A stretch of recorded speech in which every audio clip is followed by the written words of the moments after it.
Rapture. And remember that when we talk about the Antichrist, it's not just the people saying Prince Harry. So it's not just the Antichrist that is talked about in the book of Revelation and this idea. We have a parallel even to Daniel. This is what we've been talking about. You can screenshot this if you'd like to. Shalom, my friends, and welcome to another video where we debunk our favorite pastor cosplaying as a rabbi, Mr. Eduardo. Pastor, fake rabbi, whatever name you want to call him, here he is, the one and only. Anyway, so in this video, it's very ironic to me that Pastor Eduardo would make it so easy for me to demonstrate the silliness of his theology by basically showing, according to his own theological standards, that Jesus or some New Testament author would literally be the Antichrist. And you might be looking at me, you might be thinking, Yehuda, what are you talking about? You're probably taking something out of context. Oh no, we're going to use his standards of eisegesis, or in this case, actually, we might even be able to say exegesis, which is a rare case that we can say for Christians. But anyway, please like, share, and subscribe because we're in for a ride. And anyway, I got a little shout out from Pastor Eduardo on his live stream for his sub celebration. So he's making a new messianic synagogue, and well, here's my shout out from Pastor Eduardo. We want to support and give to that congregation. We need your prayers. We need your financial support. And if you know anybody in the city, let them know that we're coming through to preach that truth. And as you can imagine, you know, quote unquote, Rabbi Eduardo, you know, Yehuda's losing his mind off of this. You know what I'm saying? Yehuda's losing his mind. You know, he's mad about it. My man mad about it. You know what I'm saying? My boy mad, you know what I'm saying, about it. So, but look, we're going out there to proclaim the truth of Yeshua to the truth of Yeshua to the Jewish people, right? We're bringing that gospel. Spreading those lies, doing the same thing you Christians have been doing for the past 2,000 years. I mean, come on. Same story, different day. We Jews know better, though. We know the Tanach, and we're here to put you in your place, Pastor Eduardo. Anyway, here's some kind words. He even had the courtesy to pray for me. Listen to this.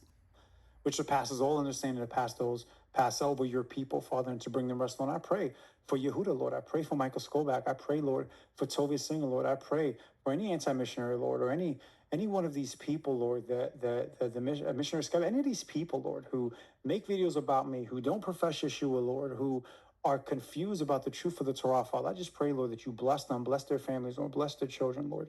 And that, Lord, you would bring them into the full knowledge of who you are, Lord. We stand in agreement, Lord, for a blessing over them, Lord, from the top of their heads, Lord, to the soles of their feet, Father, and that you would give them, Lord, not just the physical, emotional blessing, but that you would give them the blessing of knowing the person of Yeshua, the true Messiah.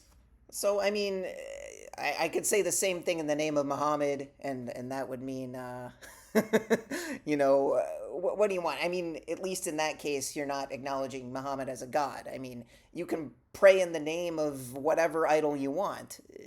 Jesus, you know, look, I understand it's coming from maybe a heartfelt place. I mean, you be the judge. Koli, all right?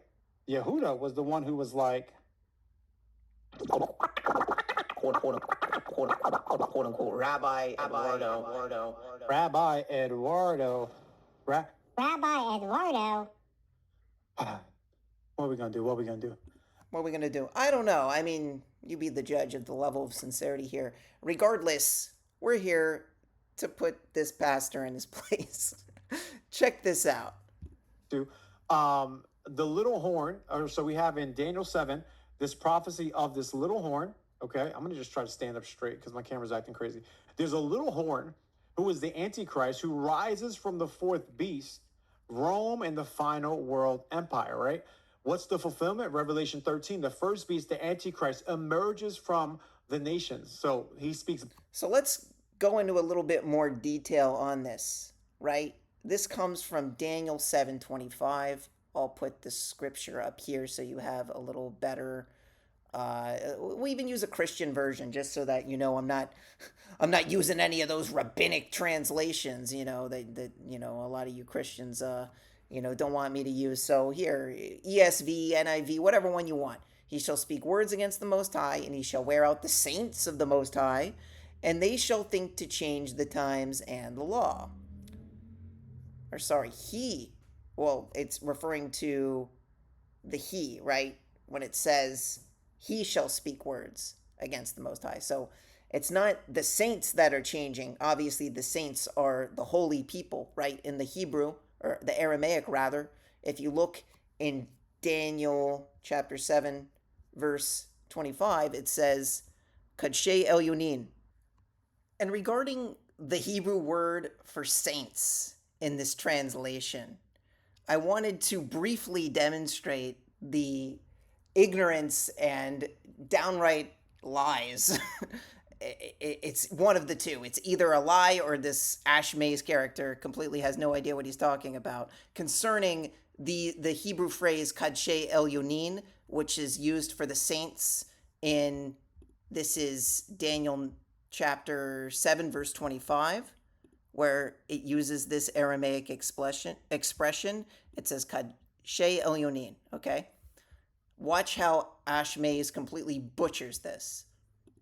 It's first, it says, you will see the Son of Man coming on the clouds of glory, and then Sorry, I'll slow this down a little bit for you all. It says, I think in the Aramaic, it's Kadishi Elyonin, my holy ones, about a little bit further down. Okay. And then the vision is interpreted, and then after that, he says, and I saw my holy ones, plural, about the Son of Man and the Ancient of Days. Right here. And it's after, yeah, the saints Kadishi of the highest Elyonin. one. So there is Kadeshei Elyonin. Yeah. Elyonin. So here it says, the saints of the highest one will receive the kingdom and take possession of the kingdom forever for all ages to come. Now listen to Ash Mays' explanation of what this is. And remember, this is the same Aramaic phrase, that is used in this verse, Kadeshei Elyonin, okay? Which refers to the high holy ones or the saints of the Most High. So let's see how Ash Mays understands this phrase. But where do you get the word saints in there? Which translation is that? This is the Kodshe Elyonim. Kadishi Elyonin, my holy ones. I don't know a translation that doesn't translate it as saints or high holy ones. I don't know. Can anybody show me? This is the translation. What is this? The ESV? It uses the saints of the Most High, right? Like, where are you confused about this, Ash Mays? Watch his nonsensical explanation of what this means. Kadishi Elyonin, or the holy ones. Yeah. Like plural. Mm-hmm. Yeah. So this is the Son of Man and the Ancient of Days together being called by the same title. Mm-hmm. This is the Ancient of Days and the Son of Man being called together by the same title? Is that what he just said? Let's rewind it. Did he actually just say that? This is amazing. Radar, where do you find these people? Where do you find these ignoramuses? Like plural. Mm-hmm. Yeah. So this is the Son of Man and the Ancient of Days together being called by the same title. Mm-hmm. So if Okay, let's hear. he's not a divine figure, then you believe in a separate divine figure. If he's not God, you believe in a separate divine figure who's a different kind of God, which would be polytheist or modalist. He's arguing that Kadshei Elyonin is an exclusively divine title? Look, I don't understand what his point is. Kadshei Elyonin. Can anybody decipher this for me? Please. Like plural. Mm-hmm. Yeah. So this is the Son of Man and the Ancient of Days together being called by the same title. This is the Son of Man and the Ancient of Days being called together by the same title? Kadshei Elyonin? What?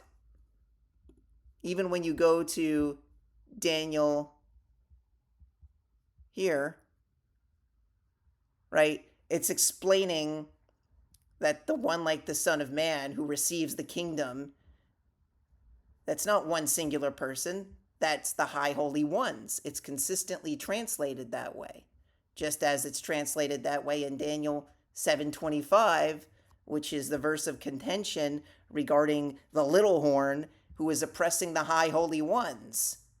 Not the Father and the Son or whatever nonsense you're trying to pull with this. The Ancient of Days and the Son of Man. No, unless you want to tell me that all of these translations are wrong. What translation are you looking at? Or it doesn't translate it as the saints of the Most High or the holy ones of the Most High? That's the question I have for Ash Mays. Anyway, back to the main focus of the video. Everyone understand? We're going to get back to another prophecy that I just teased that's going to show the fulfillment of this using their standard of exegesis, quote unquote. In this case, I think it actually stands. Blasphemies against God from Daniel 7:25. And then he speaks blasphemies against God in Revelation 13:5. He wages war on the saints from Daniel 7:25. Then he wages war on the saints, Revelation 13:7. So let's look at Daniel 7:25 under the microscope one more time, and then we're going to do a little exegetical comparison. Actually, here we have Daniel 7:25, where it says explicitly, he shall speak words against the Most High, and shall wear out the saints of the Most High, and think to change the times and the law. Interesting. Well, here is the book of Hebrews, and it says, for when there is a change in the priesthood, there is necessarily a change in the law as well. Where does this come from? This comes from the book of Hebrews, the New Testament book of Hebrews, chapter 7, verse 12. Now, I find this to be incredibly uncanny that it matches the actions of this little horn, right? We can look at the Jewish translation, right? He shall speak words against the Most High, and he shall oppress the high holy ones, plural. And he, individually, or, this Antichrist, according to Christian theology, will think to change the times and the law, and they will be delivered into his hand until a time, 2 times, and half a time. Quite frankly, we do not know exactly what this is speaking about. The book of Daniel is very esoteric and confusing. And this is one of the verses that in the future, right, we can speculate what this means, but I find it uncanny that in the book of Hebrews, the New Testament book of Hebrews, this change of the law is front and center regarding the supposed change of the priesthood, who they claim Jesus to be. Maybe, just maybe, the New Testament does show some sort of fulfillment in Jesus, or maybe whoever wrote the book of Hebrews, Paul, whoever. I find that to be just absolutely uncanny and incredible. So thank you, Pastor Eduardo, for bringing that to our attention, that indeed the New Testament may be telling us exactly who the Antichrist is. Anyway, let's get Pastor Eduardo's take on who the Antichrist is.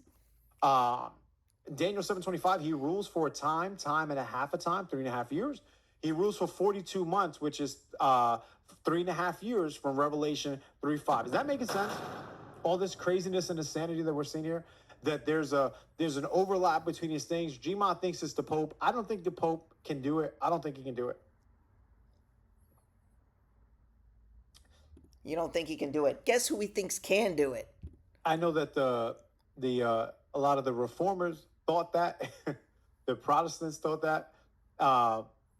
So what do I think it means? I think he's going to make war, Little Dippin'. I think he's going to be coming against them. Do I think he's going to be from the lineage of Dan? I don't know. I for sure think he'll probably be a Jewish person who embraces Islam. I for sure think that he's going to be a Jewish person that embraces Islam. You heard it from Pastor Eduardo right here, folks. be on the lookout for a Jewish person who embraces Islam. Where are you getting this? Do you think he got this from scripture? I mean, I got my position from your scripture, right? For there to be a change in the priesthood, there has to be a change in the law. And that's exactly what this oppressive little horn is doing to the holy ones of the Most High, or the saints of the Most High, whatever translation you want. They're changing the times and the law. I mean, you see Christians all around the world. They don't even keep the feast days. They don't keep the fast days. They don't keep any of this. They're changing all the laws. They're not even doing the Sabbath on the correct day. They don't observe, even Jewish believers, right?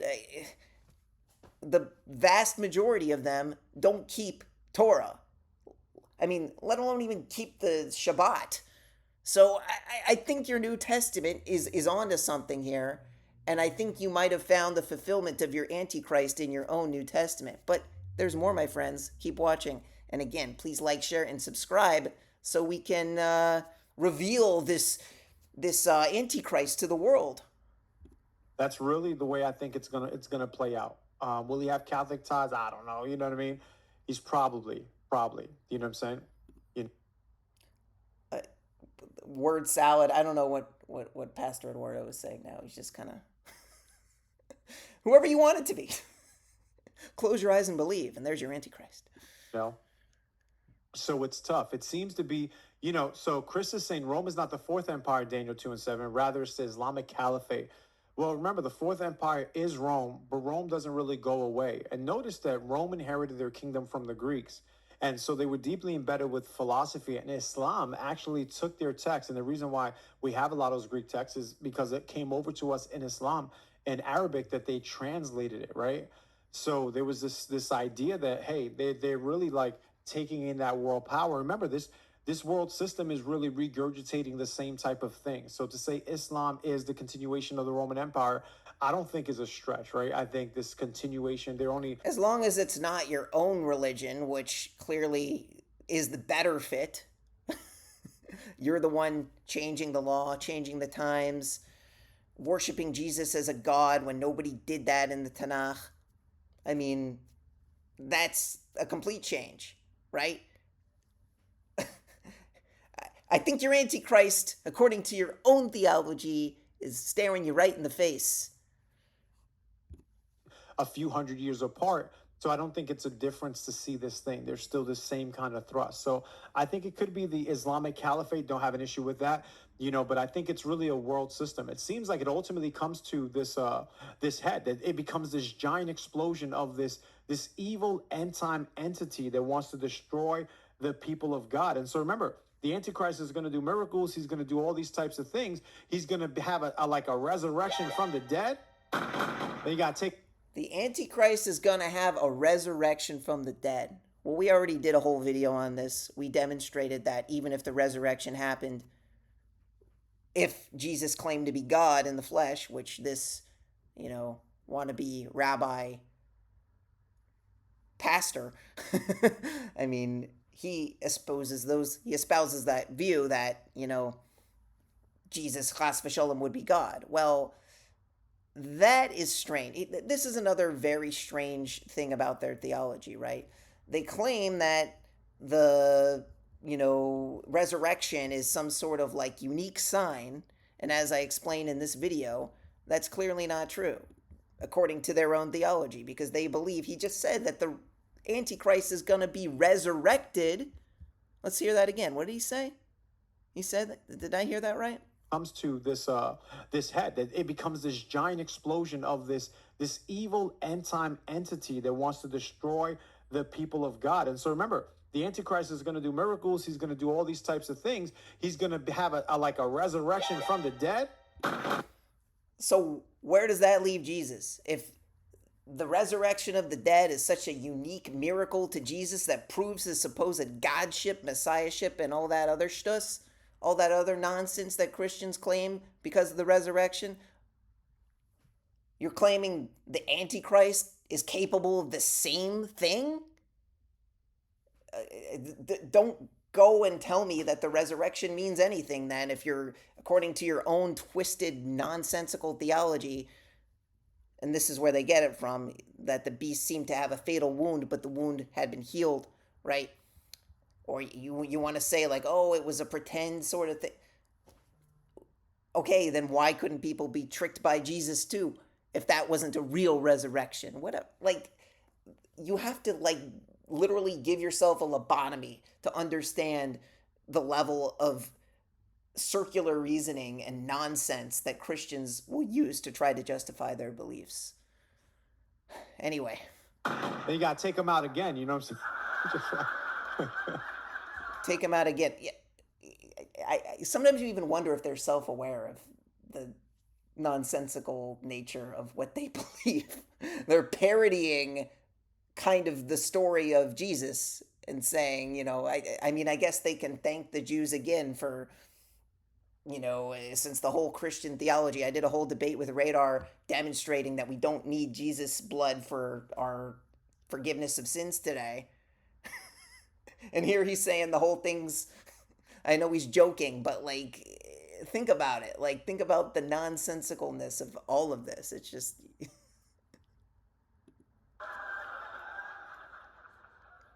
Vital services are going to be shut down. Families in desperate need will come and find the doors to us. All right. Yeah. So, Johnny, it says that he's going to enter the holy place and declare himself to be God. I don't think just being on the Temple Mount does that. I think Antiochus Epiphanes actually went inside their place and they sacrificed a pig on the altar. So what is he referring to here? He's talking about actually the man of lawlessness. And this is, once again, irony here. It says, regarding the Antichrist, he will oppose and exalt himself over everything that is called God or is worshipped, so that he sets himself up in God's temple, proclaiming himself to be God. This is the man of lawlessness. This is who they claim the Antichrist will embody. Let me ask you this question, Pastor Eduardo, and any Christian who believes Jesus is God in the flesh or whatever blasphemous nonsense you believe.